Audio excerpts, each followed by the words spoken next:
Today we're talking about levels. Why is there levels in California state prisons? What do they mean? How do you find yourself in these levels? For those who have family members that might be going to the pen and they're afraid, I don't want them going to a level 4. I don't want them going to a level 3. I don't want them going whatever. Fire camp and up, we're going to go ahead and discuss to the best of my ability the situation at hand for you guys who need a little clarification, or you might just be on bail yourself. So with all that being said, be sure to smash that thumbs up, subscribe to the channel if you ain't subscribed yet. It's your boy Savage Studios. Let's get it cracking.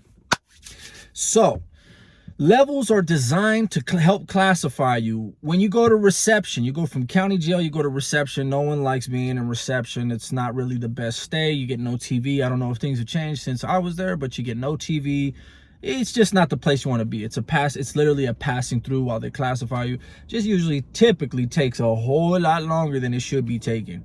However, they classify you and they give you points. They give you a classification score based on a number of things that you would never really suspect. Are you married? That takes points off. Do you have kids? That takes points off. The most random shit could either take points or give you points, and all the way from your case, what you did, how your prior history, where you paroled from, if you paroled from the SHU, owing an indeterminate SHU, all of it matters.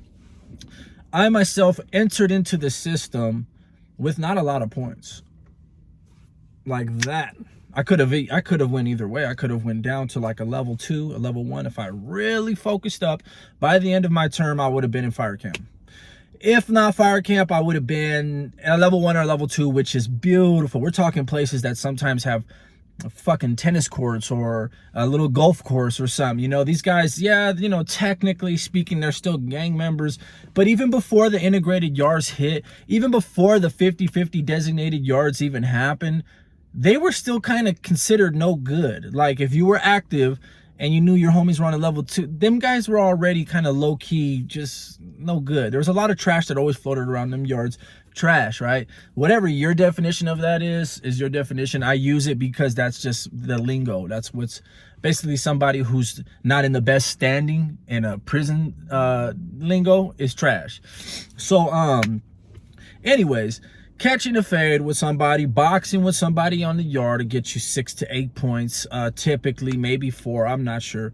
You know, SHU offenses, they carry higher amounts of points, and eventually as your points rise, they have to designate you. So for instance, I remember, maybe back in 2011, 12 maybe, like 52 points or up was level 4.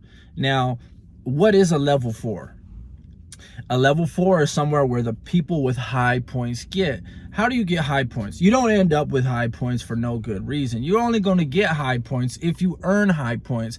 Even if you come off the bus, go to county, hit reception, and the only reason you have high points is because you murdered somebody or because your crime is really up there, you still earn them points. So that's where you're going to go. So the people that are always up there are up there for a reason, supposedly, right? A lot of times people just get caught with knives, they get their points kicked up, they go to the SHU. There's a bunch of dudes who never really have no business being up there, except other than getting caught with things or whatever, and their points just skyrocket. And then there's those who go to the SHU, good guys, you know, they program, they mind their own business, and then something kicks off or someone tries them on the yard, they smash the shit out of this person. They end up with the A1 offense. They go to the SHU. As soon as you get out of the SHU for an A1 offense, you immediately used to owe 3 years, level 4, 180 design. Now, the 180 design is still in the same level as the level 4, but it is a more controlled and more neutralized. The threat's never really neutralized, but it's a more controlled environment where, to be honest, it feels like they put us so we can kind of just take each other out, you know, put the rabid ass animals up in the small, you know, cell blocks together. And that way, whenever they do take each other's head off, it's not a big mass hysteria. It's not influencing too many other inmates, and they all think alike anyways on a level 4 180, typically. However, level 1 was like, I don't know, 21 to like 30 points or 1 to 20 something points, and then 30 to, you know, and then like they broke it down from that. So like I said, we knew that 52 or 56 and up was level 4. And so basically underneath that, you can see the process of how they bracketed the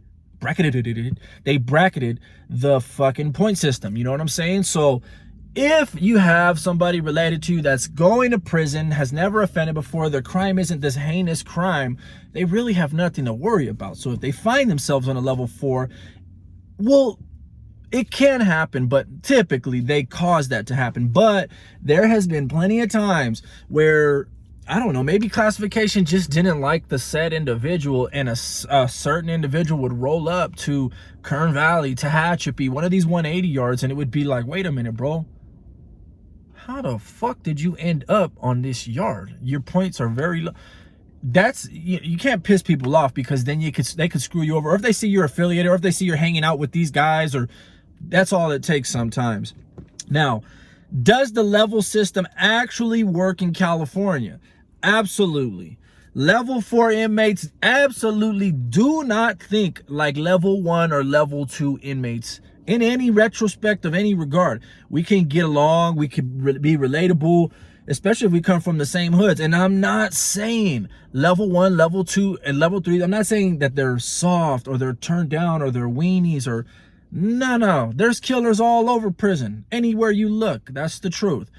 All I'm saying is priorities are different, right? So a level 4 inmate, let's say I go to the shoe and I bump into a guy who just caught his shoe term, but he's been on a level 2 yard for a year. We will talk at yard, we'll get along, we'll shoot the sopas, hey, we could even sell up if that's the case. Where the things differ is, I earned my way up to the level 4 180 for very specific reasons, with a very specific intent. And the person who's sitting on the level 2 or the level 1 or sometimes even a level 3 also earned it, but in a different opposite direction. They earned a more calm lifestyle because that was what their priority was. So when I talk about priorities, don't be proud that you're on a level 4. Don't be proud that you're going to a level 4. It just means that you're a careless asshole. It just means that there's nothing going on in your life to ever get you to program right or fight to motivate you to actually see your family or get closer to getting a visit or stay out of the shoe. Much respect. And I didn't learn this until it was deep into the term. Points already. I paroled with over 100, way further.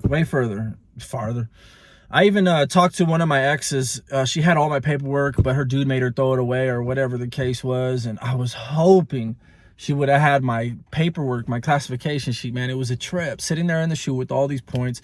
All I could do was tip my hat, man, at the dudes who was in level 1 or level 2, hustling, grinding, making money. So why then, let's go to the level 1s and level 2. Why then are they designated that? That's because they've allowed themselves to understand one simple concept. I'm here to do my time. I'm not here to do your time, his time, her time, their time. I'm here to do my time and make my time the easiest possible fucking time that I can. That's it. There's nothing around it. So when they're setting up these levels and these prisons, it's the smartest thing that they could do because it keeps people alive, right?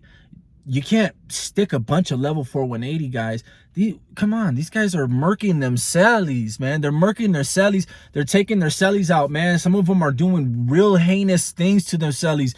Some of them are just strangling them. Some of booking them, slicing them up, beating them to death with a cup, breaking out their teeth, doing all of these things to their cellies. All of them. They don't want that on a level 1 or a level 2. What, you think if you put these killers up down there that they're not going to kill? They're not going to. There's not enough respect on them level 2s. They talk different. They move different. They walk different. They're more likely on a level 1, level 2, even on a level 3, to let some stupid shit slip out their mouth. Someone's more likely to accidentally fuck around and be joking with you on the yard or say something and let that bitch word slip. It's more common because things are more laxed on a level 1, level 2. That's what I mean. So the levels in California absolutely work miracles. They do work because anything can happen in any yard. I'm not gonna say, oh, level 4, this ain't gonna ever happen. No, anything is probably happening in every yard at some extent. But I'm gonna put it to you like this, and I'm gonna let you guys go. You don't have pit bulls caged up with chihuahuas, and you don't have chihuahuas caged up with fucking mastiffs. You don't got cats and dogs together. You don't mix oil and water. And sometimes when priorities are just two completely polar opposites, it's almost like we're oil, they're water. Sometimes they're oil, we're water, however you want to spin it. But anyways, I hope I was able to give you guys an accurate breakdown of the level system. They have points for everything in there. Points to get you validated, points to get you classified for a higher classification score. You catch a shoe term, you catch a write-up, you get caught, you're gonna get higher points. And guess what? You can earn your points back, true enough, for certain write-ups. You get caught making wine, you're gonna, you're gonna lose days. That's no get backs. You're not getting that time back. Typically, mostly you can always earn your points back or drop your points, but the time sometimes in certain write-ups is absolutely unrefundable. And before you know it, I think before your points even drop, you got to be clean for 6 fucking months. For me, that was a huge fucking thing. You couldn't ask me to behave for 6 months in prison. You suck me dry. It ain't happening, right? Fuck FTP, fuck the police, and fuck them all was my mentality. Now, I'm a lot more laid back, a lot more chilling. Towards the end of my term, I was already getting to that point where I was tired, man. However, I got to work on a lot of things, man. So I paroled with a shitty ass number of points, super high, with no chance of ever seeing a level 2 or a level 3, let alone fire camp. However, if I was to go back in anytime soon or in the future, I would be refreshed with a new number. I would be refreshed with a new point system. It probably would still be high because of my past, but technically speaking, I would have that chance again to stay at the low level and program the low level. What do you think I would do this time? Hope y'all liked the video. Savvy the Great is back. Foot on the neck, foot on the gas, baby. Don't ever cry, bitch, or complain or make excuses. If you fall, if you lose, you catch a L. Bounce back 2 times harder. Bounce back. Fuck what the hater gotta say, man. That's how we do it over here. Savvy 100. I ain't never quit. And y'all done seen a motherfucker eat mud more times than I can count. Just saying, man. Keep your fucking head up.